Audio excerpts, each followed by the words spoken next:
if you're going to play music and get on stage, just be yourself. A lot of folks they do other people's songs and try to do them just exactly like they were done originally, and you have to eventually do it your way. Whatever is natural for you to sing, key that you naturally sing it in, the tempo, all those things, do it like you can do it well.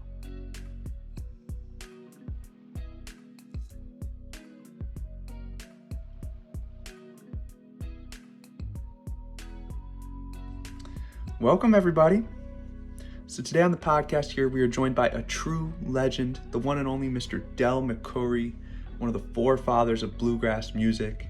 He's a Grammy Award winner. He's a member of the Grand Ole Opry. He's in the Bluegrass Hall of Fame. And in this interview, he shares some incredible stories about his time playing with the one and only Bill Monroe, his times playing with Phish, and talks about Jerry Lee Lewis and his times playing with him, and opens up about his creative practice. He talks about qualities he admires most in other musicians, as well as just people in general. And yeah, he's got some incredible advice here. He opens up about the concept of death, and what an interesting guy, what an interesting talk. And also, for everyone out there listening, Del's festival, Del Fest, is coming up May 25th to May 28th in Maryland. The lineup is packed, and yeah, we got links in the description below for you to check that out. And yeah, with that being said, thank you all for tuning in. Hope you enjoy. Well, here we are with Mr. Del McCoury. Del, welcome to the show. So, Del, to start us off, I want to dive into your perspective on just music in general, especially live music. And with bluegrass, there's such a big emphasis on technical ability and how well someone can play their instrument. And sometimes it seems like other elements of being an artist can kind of come second to technical ability.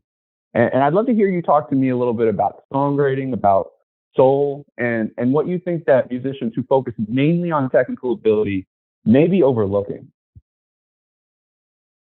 Well, Cam, I tell you what, I guess I can only speak for myself. When I was learning to play, and my first interest was banjo. I had my older brother, GC. His name is Grover Cleveland, and we called him GC there at home. But he taught me to play guitar because he was a singer and a guitar player, and so we had two guitars there at home, and he taught me the chords, and then he wanted me to play along with him. He needed somebody to play, although he played on the radio in those days. And so I learned the chords, and played. But then soon after that, I heard he bought a record of Earl Scruggs, Lester Flatt and Earl Scruggs. It was their first record after they quit Bill Monroe, and when I heard that banjo, that changed my attitude. I wasn't all that interested in playing. It's funny, up until that point. So I heard Earl Scruggs. He was playing that forward roll, on the banjo. And of course, by this time, he had really progressed into a great musician. By this is 1950, I think, somewhere along in there. And I would have been about 11 when I heard Earl Scruggs, and that just turned a light bulb on in my head about that banjo. And that's what I wanted to do, to learn to play banjo, which I did. And the first show I ever played with Bill Monroe was on banjo.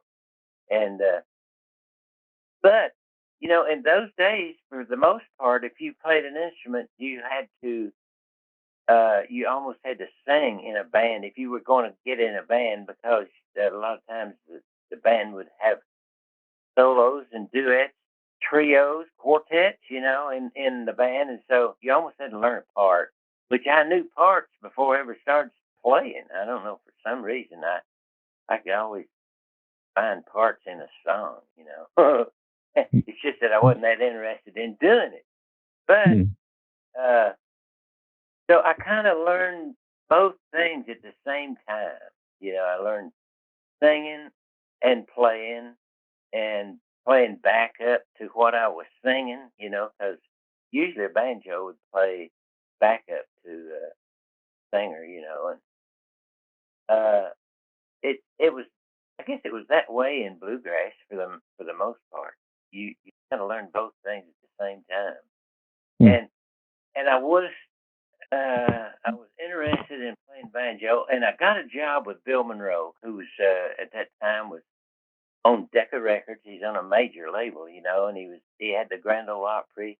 He had been on the Grand Ole Opry since 1939, so he was a big star actually, and so I went to New York City, played first time I was ever in New York City, and I played this show banjo with him, and he offered me a job, but I didn't accept the job right away because I don't know for what reason I didn't, but anyway, later on I did go to Nashville, and he told me then, he said, I need a lead singer and guitar player. Well, it kind of shocked me, I didn't go down there to do that. I went down there to play banjo. But so, well, you know what? I think I'm up for the challenge because I'd learned the chords on the guitar before I ever picked the banjo up, and and was singing, way back then, and so he needed a lead singer. The hardest thing for me to do was learn all the words, lyrics, songs he had recorded. He'd been recording since 1939, and this is 1963. So he had a lot of songs that he would do on shows, and I'd have to learn the words, and sometimes I'd have to rewrite them on stage because I'd forget the words. but but it kind of, I never seriously went back to playing banjo after that. I did take a job in California with a band called the Golden State Boys after I quit Bill. They had found out I played banjo before that, and they needed a banjo player, and they had a TV show out there. So I went out there and played on their TV show, and with them, played in the band, and then, but it wasn't. I didn't do that very long, and moved back to the East Coast. And then when I started having my own band, I figured it'd be better if I played guitar and did most of the singing in the band. So, Hmm. and along with playing rhythm, the guitar people in a bluegrass band, especially back then, people depended on the rhythm guitar for chiming. The Mm-hmm. guys, and so along with that, though, people that had played with Bill Monroe, they played runs, and so I learned. That's mainly what I learned when I was with Bill. I knew how to play rhythm, but I didn't know.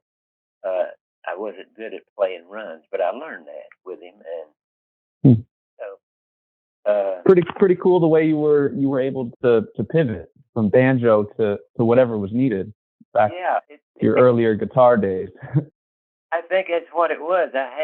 Because the first thing I learned was guitar, and wasn't really that interested in it because I wanted to play banjo. I figured all my life, but it didn't work out that way because the guy I got a job with needed a guitar player, lead singer, worse than anything. So he wanted me to try that, and he said, "Now you like this better." Then so and it seems like it worked out all right. it did. It put me back on another track again. I had changed my whole routine. But like I say, that don't now everybody don't come to music that way. It's just that I did. and I tried playing fiddle when I was before I ever tried to play banjo, and that just didn't. It didn't do a thing for me. The fiddle didn't. So the only two instruments I really played in my career was banjo and guitar. Hmm. Yeah, rhythm guitar in a band. Dale, next, I'd love to hear you talk to me about the personality traits that you most admire in people you play with and also that you surround yourself with. Well, when I started getting musicians in my band, when I got my own band, and then you got to put up with personalities, different personalities, and sometimes they're easy to get along with, and sometimes they're not.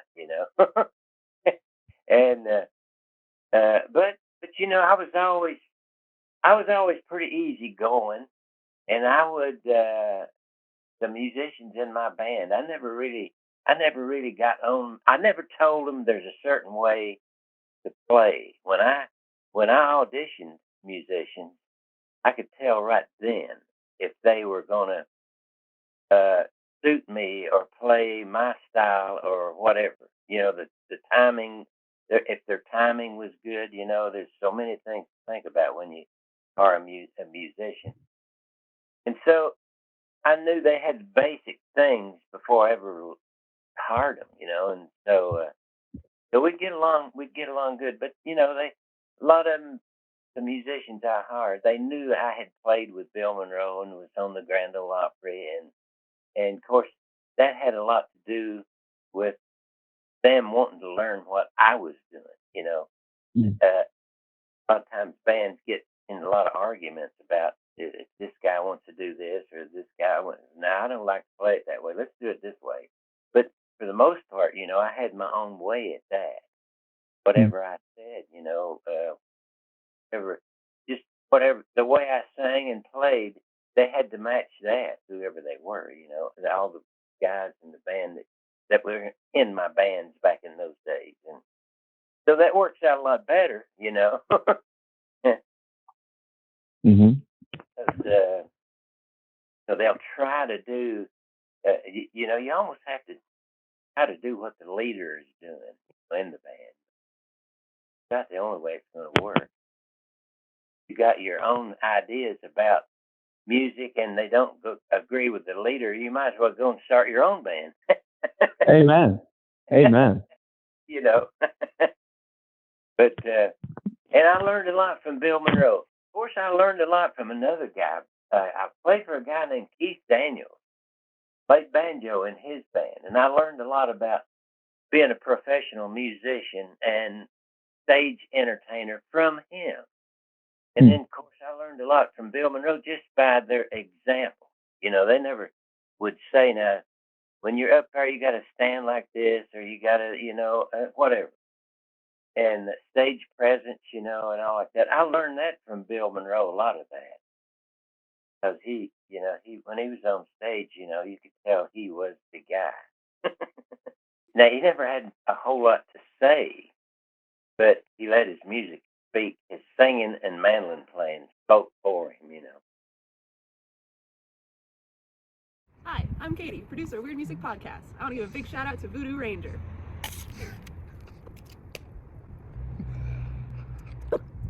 Live dangerously.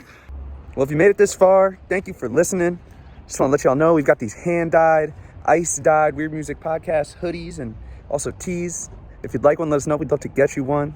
And a big thank you to the geniuses over at Thrax CBD for sponsoring us with their amazing products. Also want to give a big thank you to J&J Distribution, Ohio's premier Delta 8 and CBD wholesale supplier. Retailers, check out their brands Cloud 8, Compassionate Buds, and Zaza. Got links in the description. And yeah, much love, y'all. Now back to the episode.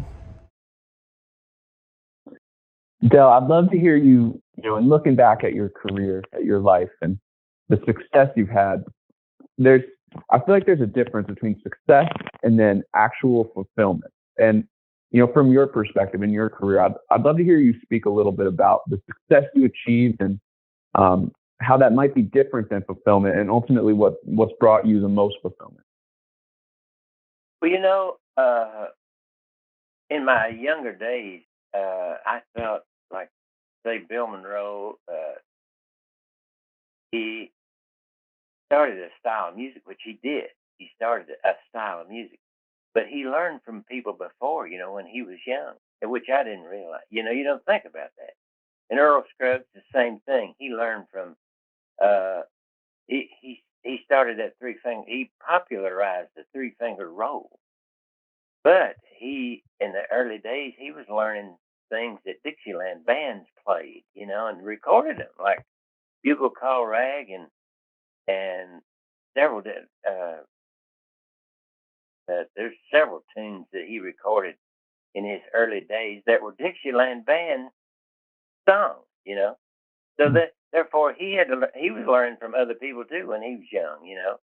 And but then So then I got to a point in my career, I think, uh, when I got a manager and a booking agent. I used to do all my booking and what managing was done. I did it in the early days. Hmm. But when I got a manager and a agent, I thought, I'm going to listen to my manager because I had a lot of trust in the guy. For one thing, I liked him, and so I'm going to put a lot of trust in this guy because at the time, I wasn't all doing all that well. Really, I wasn't. I mean, uh, I knew I could do a lot better. I mean, uh, I could advance if I listened to somebody else. So, so he'd come up with ideas, like me recording with other people I never thought about doing. And he had me recording with, I don't know, once I moved to Nashville, I recorded with the Station Hall Jazz Band, in New Hmm. Orleans. There was a band up in Maine that recorded one of the songs that I wrote. And that's another thing I started. Once I started my own band, then I started writing. Not many songs, but I did start writing songs. And this band in Maine, they recorded one of my songs. But they were not a bluegrass band; they were a rock band up there. Phish. That band. Oh, you gotta love that band, Phish. Yeah, and they recorded one of my songs and put it on a live record. And then they booked at me on their festival up there in on the lake. They had it right on the Lake Erie or whatever lake that is up there. They had rented an old airport, an old airport runway, and that's where they had their festival that year. And they wanted to Wow. come up there with my band and play with them, and I didn't. I had no idea what they did, and so the leader of the band, when I got there, he said, what songs could we do together on stage? And I thought, wait, God, I don't know these guys' stuff. I was ashamed, so I didn't. I said, well, I don't know what we could do together. And he said, he mentioned to me, he said, do you know Blue and Lonesome? And I said, Blue and Lonesome, I'm not sure I'm thinking of the same song you are. I thought Blue and Lonesome in their mind was a rock song, but the guy said, no, it's a song that Bill Monroe and Hank Williams wrote. Old Hank. And Bill Hmm. put it on a record, and I said, oh, yeah, I used to sing that song every night with Bill Monroe. Yeah, you do that song? He said, oh, I know it. We can do that one, too. And then we'll do the one you wrote. And so we come up with a bunch of bluegrass songs that this guy knew. And I thought to myself, he studied this style of music. He had to study it, or he wouldn't knew all this stuff. And and then we did things together. We did shows together and everything, and then I recorded a record with Steve Earle at one time. And all these other people and Vince Gill. We recorded with me and my band recorded with Vince, and he put those songs on a record he put out. It was a bluegrass record, I think. Hmm. Also, Dirk Bentley. Dirk's one my fiddle player here in town because my fiddle player was playing down there on Broadway in Nashville, the club down there. He had moved to town and was trying to get started here. And anyway, he did a lot of songs that I had. I mean, he started singing my songs, and he did it one time when he got popular. Then he did a record, and he wanted me to come and sing a song that I wrote on his record with him, and so I recorded with Dirk and just all different styles of stuff. I remember just what all I did do, but Hmm. Those are amazing stories, and I love that, man, Phish. That's such a cool story to hear. and I'll tell you another thing. They did a tribute to Jerry Lee Lewis, and of course that was one rock and roll guy that I really liked because he was he was not only a singer and a piano player, he was an entertainer. This guy. I started watching this. These guys that could entertain on top of being good musicians and singers, and that guy was. He could have been a great bluegrass singer that Jerry Lee could have. And anyway, so I like to. He did a record in the '60s there. There was some songs on it that I liked, and I recorded what made Milwaukee famous. That was one of them from him, and so then I started opening shows for Jerry Lee. The guy that he did it was actually a country record. When he came back into music really full time, he was doing country, and so he did this country record, and they got me to play.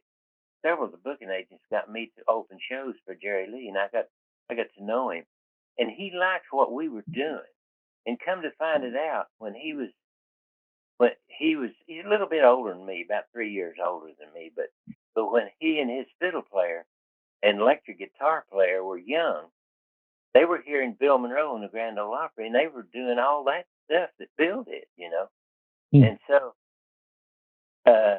Jerry Lee liked what I did, and when they did this tribute show in Cleveland on Jerry Lee, it was, I don't know, 10 years ago now maybe. He called for me to come with my band up there and do songs on that show. And you were supposed to do Jerry Lee songs, which I knew some of them, and so I did. And right at the beginning of the show, my part of the show, they told me before the show. They said, "Now Jerry Lee's we've got him a box seat right over there to the left, and he'll be facing the piano player, whoever the piano player is. He can see what the guy's doing." And all that. So I noticed when I came on that he had walked right down the middle of the aisle and sat down right in front of the stage, just a little bit to the left. First seat. They had him over there in a box seat. He wasn't going to sit there. He's going to sit where he wanted to,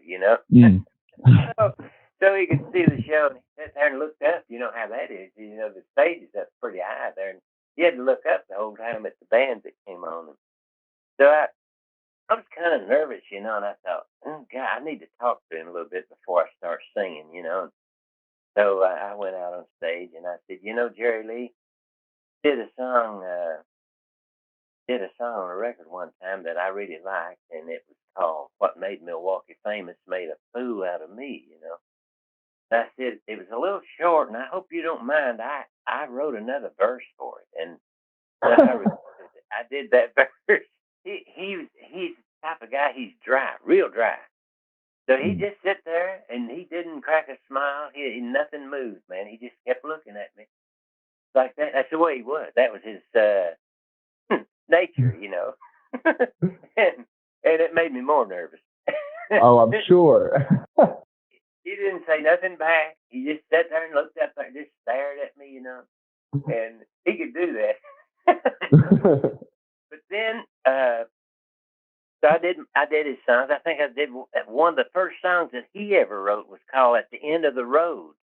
Now, he didn't write too many songs, but this was one he did write, and I recorded that one on my record, and I did "What Made Milwaukee Famous" and some other song, I forget. But anyway, I happened to be it was, my show must have just ended, and I was standing there close to the piano when they brought Jerry Lee out, sit down and play. They said, now Jerry Lee's going to do a whole lot of shaking, that was his big number. And so they brought him out, and he sat down at the piano, and as he was sitting down, he said, "I enjoyed your show," just like that, off stuff, And I thought, that sounds pretty good. So he sat down at the piano, and he hit a big chord on the piano, and he started singing, man, over the rainbow, He wasn't going to sing what they wanted him to.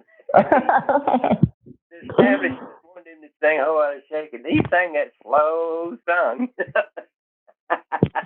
I love it. He could do anything he wanted to, though. He could just, oh man, that guy could entertain and play that piano, you know. So my next question, and feel free to pass on this, but if you don't mind me asking, from someone who you've spent more time than me on this earth, and I'm curious if you ever feel fear or anxiety about your own death, and how you kind of wrap your mind around that concept. Yeah. Well, yeah, I think about it. I know that.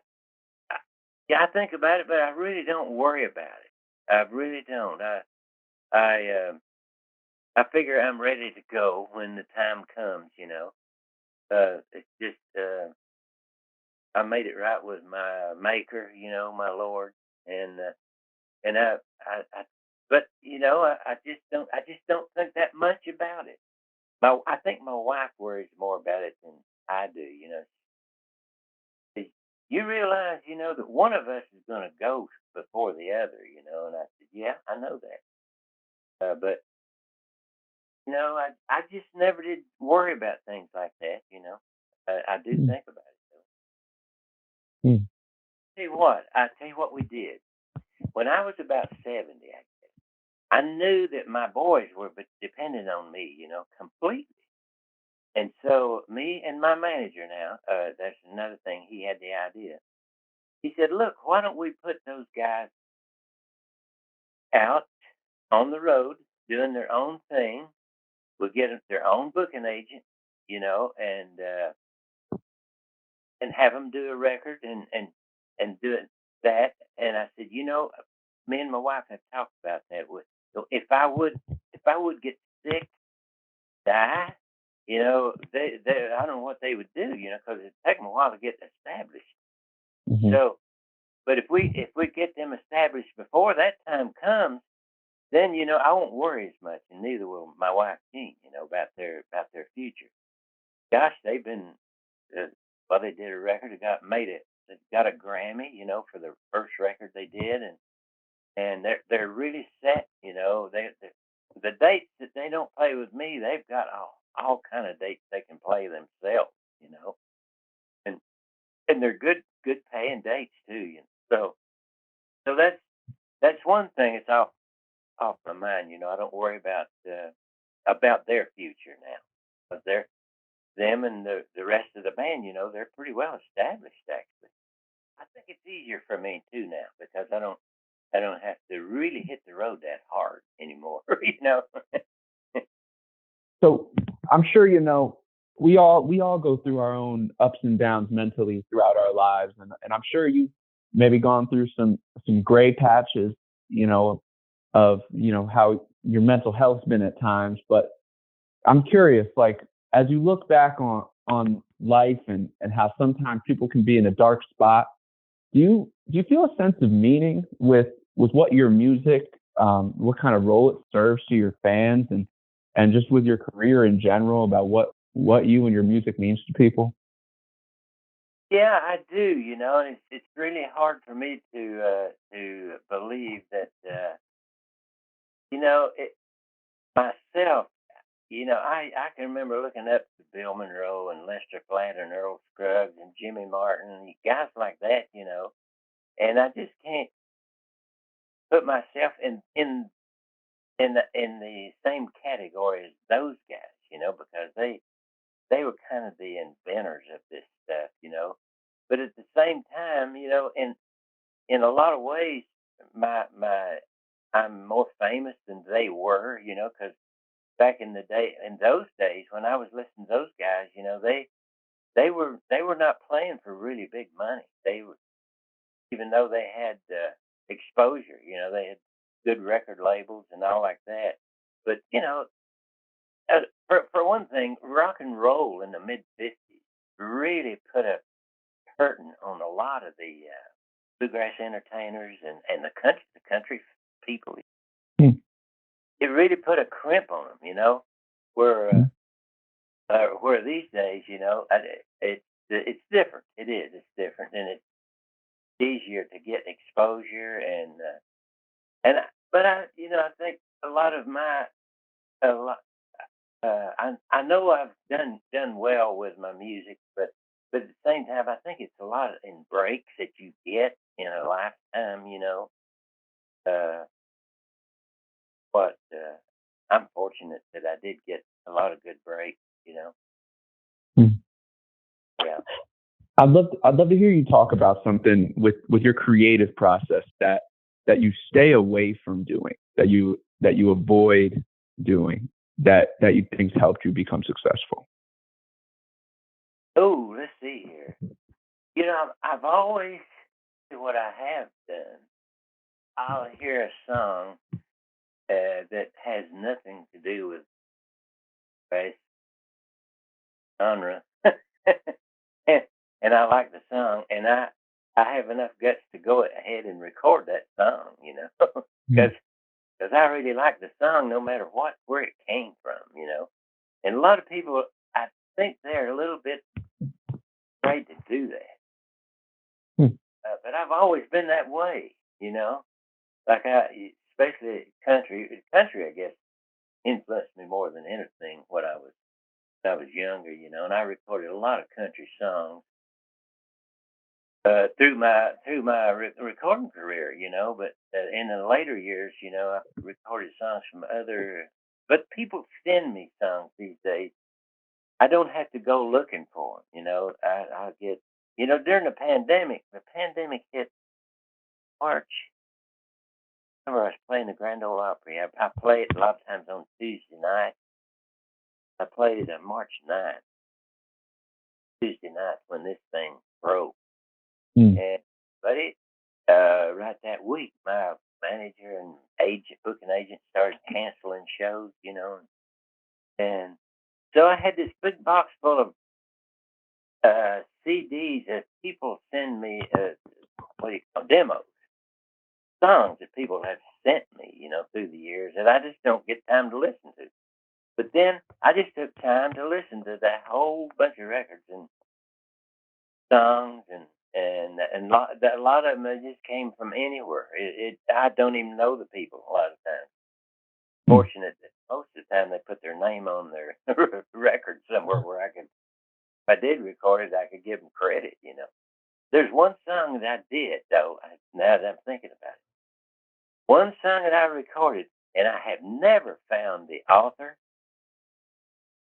the publishing company, or anything on it.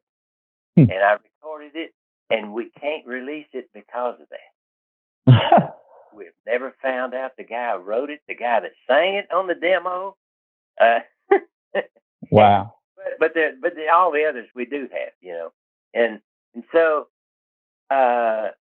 there's about 25 songs. I narrowed it all down to about 25, and then I recorded about 13 or 14 of those 25, and that was my last record then. Yeah. So I made use of that time because it lasted. It lasted all but 2 years. Pandemic. Before we could start, we started doing shows that were people would be in little pods out in they couldn't get close together. You know how that was. I mentioned to my manager. I said, look, when I was young, I used to go to drive-in theaters and see. I saw Bill Monroe in a drive-in theater one time, and I used to play him. And you get on top of the refreshment stand with one microphone, and it would go into the speakers of the cars. They hang that speaker on the inside of their car for the movie.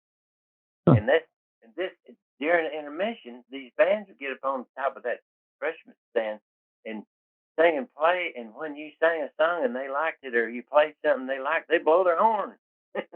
And I said, let's just go back to that. Well, I thought that was my good idea, but it was also who was the big guy. It was his idea too, and he booked a whole bunch of drive-in theaters. See,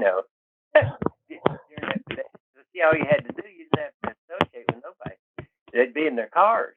You just walk up on that roof and do your show and leave, and you just leave them there blowing their horns for you. But we're during the pandemic. But then we did similar things to outdoor dates. We did and got it back on track again. So Del, I'm curious, like jumping into the future, you know, your great grandchildren. If you had to pick 3 songs of your own as a way for them to get to know you, which 3 would you pick? ooh, boy, I don't know what I would. I really don't know. I'd say I just don't know about that. Listen, I, you know, I'll tell you about people. People like certain songs. Like they'll buy a record for this one song you just put on there because it was a filler, and Mm-hmm. you really didn't like the song all that well, and you thought, I hope I don't have to sing this thing all my. Guess what? Somebody's going to buy that CD for that one song, and then you got to do it. So everybody, you know, and I always let people have their own ideas about what they like, you know. So I just have to tell the grandkids, now look, you go ahead and do whatever song you like that I did, and I'll like you for that. Let me ask this: what would you say is your favorite song you ever wrote? Wow. You know what? I don't know. It would probably be Dreams. That was the first one I ever wrote, and it might be my favorite. It might be. I think I probably get more requests for it than any of the ones that I wrote, but it was, yeah, it was. I wrote that song in 1966 and put it on my first record. But I've written quite a few since then, and I do them on my shows too. But you know, usually what I do on my shows is what people request. We don't have a set list, you know. We just do whatever people holler up out of the audience for me to do. You know, and I'm fortunate that they request my song. So If you got to leave a note of advice in your great grandkids' pocket for the rest of their life, one piece of advice, what might that be? if you're going to play music, that is, you know, I don't know what they might want to do in life, but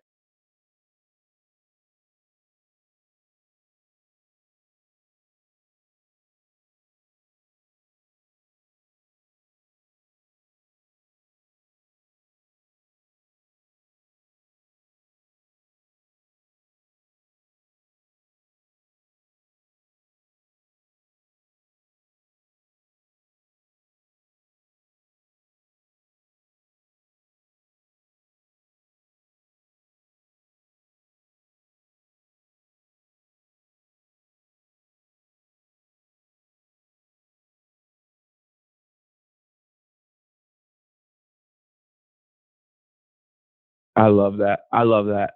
Del, thank you so much for your time, Del. I say we leave it at that. Del McCoury, I hope to see you at Del Fest. Man, thank you for everything, all that you've done. Thank you so much. thanks, Cam. Bye now. Bye now. Well, there you have it, folks. If you listen this far, thank you all for tuning in. Big shout out to Del McCoury. We've got links in the description for you to check out Del Fest. And yeah, much love, y'all.